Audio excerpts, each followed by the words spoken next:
Honorable President Ma'am, it is indeed a privilege for the Indian Naval Armament Service and Indian Information Service officer trainees to be present here today.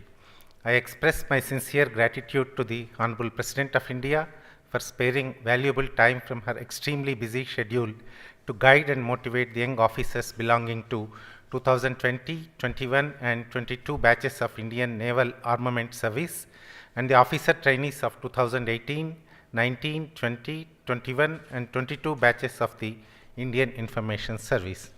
Madam, Indian Naval Armament Service is an organized Group A engineering service which was formed in 1977. The officers of this service are selected through engineering services examination conducted by UPSC and are posted in various naval armament depots and an integrated headquarters of Ministry of Defence Navy. The service has played a vital role in enhancing the combat capabilities of Indian Navy and Coast Guard by ensuring operational readiness of fleet through timely delivery and availability of arms and ammunition with the motto Curu Sestram Suyogyam. The organization has also been mandated to handle and supervise all explosive cargo. The officers undergo a 46-week induction training at our premier training institute in Visakhapatnam. The training is divided into 3 semesters, namely personnel administration, armament and ammunition, and guided weapons. The trainee officers visit various depots, defense PSUs, DRDO units, Gunnery Training Institute, INS, Dronacharya and Military Institute of Technology, Pune. IAS officers are specialists in weapons and ammunition maintenance and are entrusted with the life cycle management of naval armament and ammunition from induction to disposal. The officers are highly motivated and strive towards Atmanirbhar Bharat by adopting various innovative techniques and by tapping various resources available in the Indian industries. Madam, the Indian Information Service is one of the central civil services of the Government of India, and the recruitment to the service is done through the civil service examination conducted by UPSC every year. The Indian Information Service officers act as a vital communication link between the government and the people by way of disseminating official information on various government programs and policies to the citizens and also providing feedback to the government, which helps in policy formulation as well as effecting mid-course corrections. The Indian Institute of Mass Communication, located in New Delhi, is the training academy for IAS officers. The officer trainees join induction training at IIMC after completing their foundation training course organized at Lal Bahadur Shastri National Academy of Administration. The induction training at IIMC spans about 20 months, which includes classroom training and on-the-job training at various media units and regional centers. During their training, they are taught modules on crisis communication, internal security, strategic affairs, social and economic sector communication. Some of the highlights of the training include defense attachment with Assam Rifles for exposing the officer trainees to the difficult and delicate task of balancing security and governance. The officer trainees are also imparted training in organizational management principles and leadership skills. After their training, the officers are entrusted with the task of devising and implementing information, education and communication strategies of various ministries of the Government of India through print, electronic and social media, as well as interpersonal communication and outreach activities at the field level. In the end, I would say that the officer trainees present today are very fortunate to get an opportunity to have an audience with the Honorable President Madam. It is a moment which they will cherish throughout the service. I am sure this opportunity to interact with you would leave an indelible imprint on their minds and would help them successfully navigate their journey in public service. Thank you. Jai Hind. Honorable President, all senior officers and officer trainees from INAS and IIS. I am Yashika Chaudhary, probationary INAS officer from 2022 batch. It is an occasion of great pride and privilege to speak on behalf of my batch in front of the Honorable President of India and the Supreme Commander of the three forces. Our 46-week training commenced at Management and Armament Training Institute located in Naval Armament Depot, Visakhapatnam. The training is structured into 3 semesters. In the first semester, apart from imparting knowledge on HRD and personal administration, insights have been provided regarding Factories Act 1948 and other industrial laws, siting and planning of armament depots, defense procurement procedures, projects and work, material management, and inventory control. Second semester deals with basic of ammunition, explosive chemistry, and function of various conventional naval armaments at Military Institute of Technology, Pune. Third semester covers design principles, working methodology, maintenance and repair routines in respect of various naval guided weapons, namely torpedoes, missiles, mines, targets, and decoys.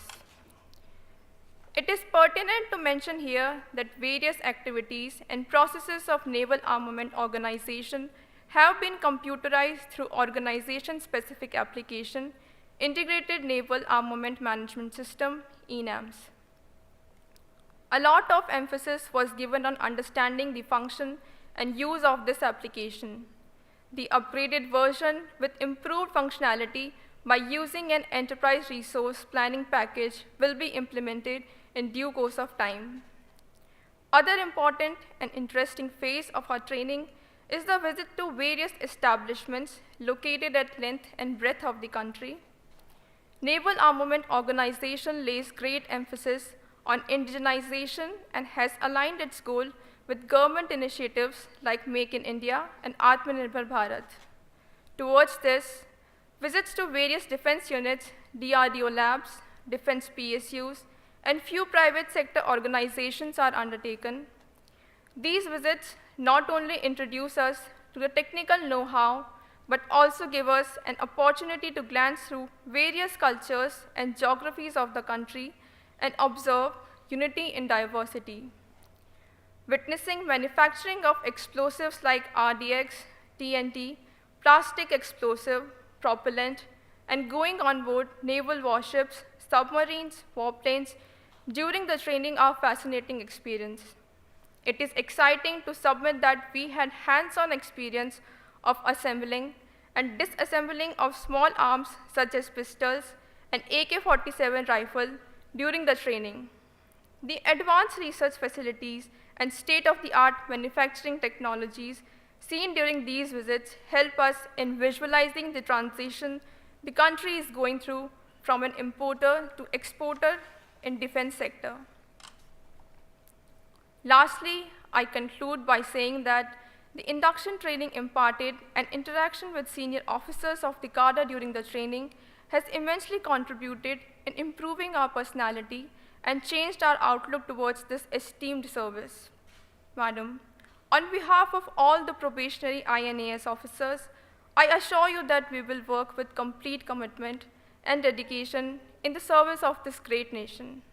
Jai Hind. Now I would request Officer Trainee of Indian Information Service, Shri Vivek Pathak, to kindly share his training experience.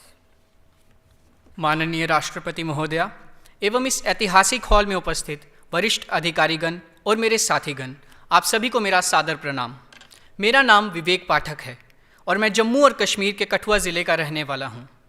मेरे जैसे एक आम व्यक्ति के लिए जो एक छोटे से शहर में पैदा हुआ और आज एक प्रशिक्षु के रूप में राष्ट्रपति भवन में खड़ा है, यह एक सपने के साकार होने जैसा है। आज विश्व के सबसे बड़े लोकतंत्र के प्रथम नागरिक के समक्ष अपने प्रशिक्षण के अनुभव को साझा करते हुए मैं बेहद गौरवान्वित महसूस कर रहा हूँ। महोदया, मैं भारतीय सूचना सेवा के 2020 बैच का प्रशिक्षु अधिकारी हूँ और हमारा प्रशिक्षण नई दिल्ली में स्थित भारतीय जनसंचार संस्थान से हुआ है। भारतीय सूचना सेवा सरकार और लोगों के बीच दो तरफा संचार पर आधारित है।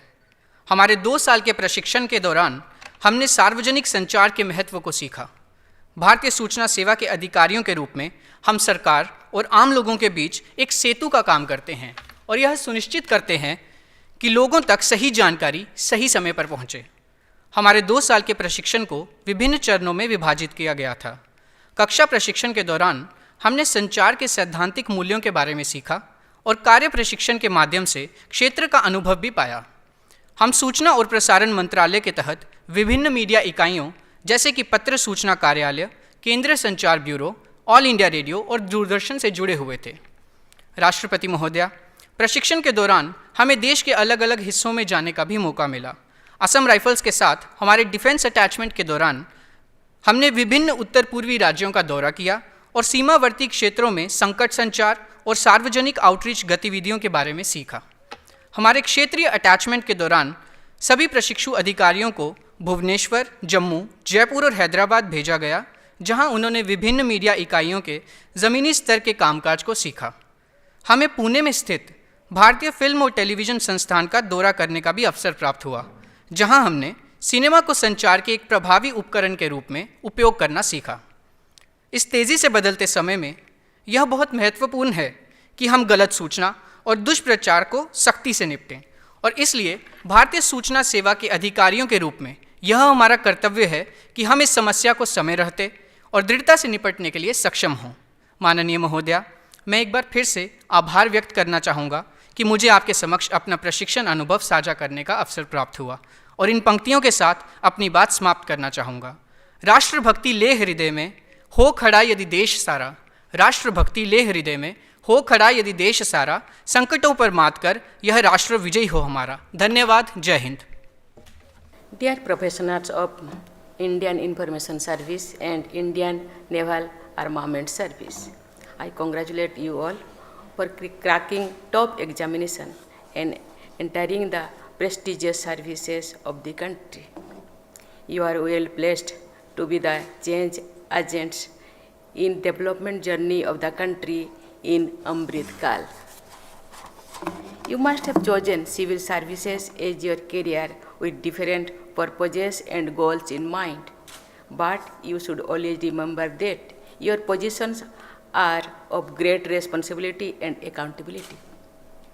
Therefore, each and every decision and action that you take will impact the lives of citizens, and either directly or indirectly. So, your goals should be aligned with the development goals of the country and well-being of fellow citizens. Dear officers of Indian Information Service, as we all know, communication is a crucial factor in making citizens aware about government policies, programs, and its functioning. Though effective communication and with correct information, you can be instrumental in making citizens informed partners in the progress of the country, I believe that correct information is the oxygen of a healthy democracy. We are living in the age of social media. Social media has altered the information landscape. It has also dramatically shrunk the response time for information officials like you. To ensure that information reaches the last mile, it is pertinent for you to know the importance and relevance of various media channels and platforms. Dear young officers, today, with wide and instant spread of information, a challenge of fake information traveling equally fast has also emerged. You have to take the responsibility of combating fake news. I understand certain basic protocols have been developed to identify fake news and educate public about it. I urge you to harness technology and work with dedication to combat this alarming trend of misusing media, especially social media, to build false narratives. Another challenge before you is that latest technology will also be used by those who trade in disinformation or fake information. You have to be well equipped to counter such disinformation and should act promptly against fake information. Latest tools and technologies such as artificial intelligence should also be leveraged for dealing with emerging challenges. You should try to take a holistic view of information dissemination. During your posting, you will realize that every function develops its own technical terminology which cannot be easily understood by the people outside that domain. This is where your job becomes critical. You should be able to communicate and inform people in the language they understand and through the medium that they use. You also have a key role in enhancing the image of India on global stage. India has always given the message of peace and brotherhood to the world. Spreading India's soft power through cultural messages for the entire humanity is an important area where you can make a big difference. Invoking India's rich culture and heritage in communication messages made for the audience within the country and abroad can give a big boost to India's image on the world stage. Dear officers of Indian Naval Armament Service, you have to play a significant role in providing an efficient and safe armament logistics delivery system to both the Indian Navy and Indian Coast Guard. With advancement in technology and introduction of state-of-the-art weapons, you must strive for innovation to achieve the goals of indigenization. While much has been achieved in the pursuit of indigenization over past decades, the time is now ripe for launching a new phase of self-reliance by manufacturing technologically advanced equipment within India in line with the vision of Make in India. You all are expected to wholeheartedly contribute towards achieving self-reliance in the field of naval armament and realizing the vision of Atmanirbhar Bharat. This will make the Indian Navy combat ready and future-proof and will also strengthen the maritime interest of the country. I would also like to highlight here the need for higher number of women officers in your service. Women are now entering and making a mark in all fields, including defense forces. I hope that more women will be joining naval armament service also in coming days.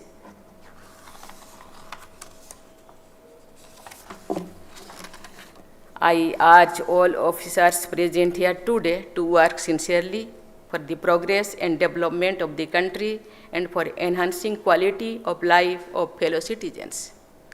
In the end, I would like to extend my best wishes to you all for your bright future and successful careers. Thank you. Jai Hind, Jai Bharat.